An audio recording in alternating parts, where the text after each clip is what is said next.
एक बार की बात है दोस्तों, किसी जंगल में एक हिरण पानी की तलाश में इधर उधर भटक रही होती है।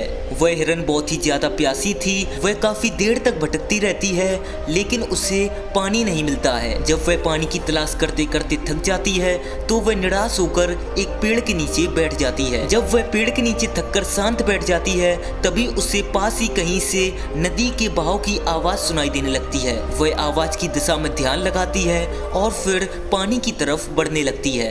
कुछ ही दूर जाने के बाद वह देखती है कि सामने एक बड़ी सी नदी बह रही थी। जैसे ही उस हिरण ने नदी को देखा उसकी खुशी का ठिकाना नहीं रहा, मानो उसे फिर से एक नई जिंदगी मिल गई हो। वह खुशी खुशी नदी के पास जाती है और पानी पीने के लिए अपना सिर झुका देती है। जैसे ही वह अपना सिर आगे झुकाती है तभी उसकी नजर बाईं ओर जाती है और वह देखती है कि दूर एक शिकारी खड़ा है जो उसे तीर से मारने की तैयारी कर रहा है।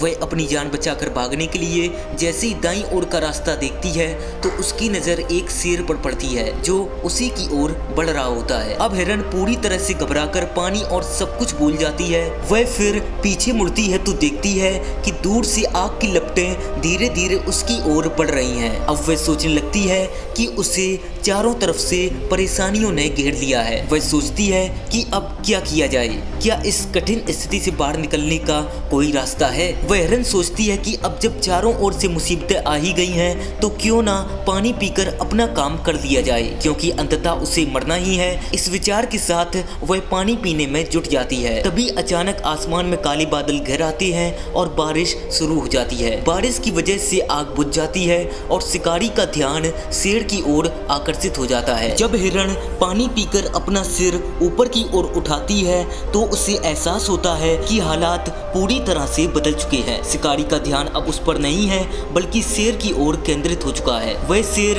हिरण को भूलकर शिकारी के पीछे दौड़ रहा है। इस बीच बारिश ने आग को पूरी तरह से बुझा दिया है। चारों तरफ फैली हुई भय और खतरे की स्थिति अब शांत हो चुकी थी। वह हिरण महसूस करती है कि उसकी मुसीबतें समाप्त हो चुकी हैं और अब वह सुरक्षित है। यह उसके लिए एक नई उम्मीद और जीवन का संकेत देती है। इस कहानी से हमें सीख मिलती है दोस्तों कि जब जीवन में चारों ओर से समस्याएं घेर लें तो डरने की बजाय शांति से सोचें और अपने काम पर ध्यान केंद्रित करें। हिरण ने भी शांति से पानी पीने पर ध्यान दिया जबकि उसके चारों ओर खतरे मंडरा रहे थे। इंसान को भी जब मुश्किलें घेर लें तो उसे घबराना नहीं चाहिए। उसे अपने मूल्यों और काम पर विश्वास रखना चाहिए और शांति से आगे बढ़ना चाहिए।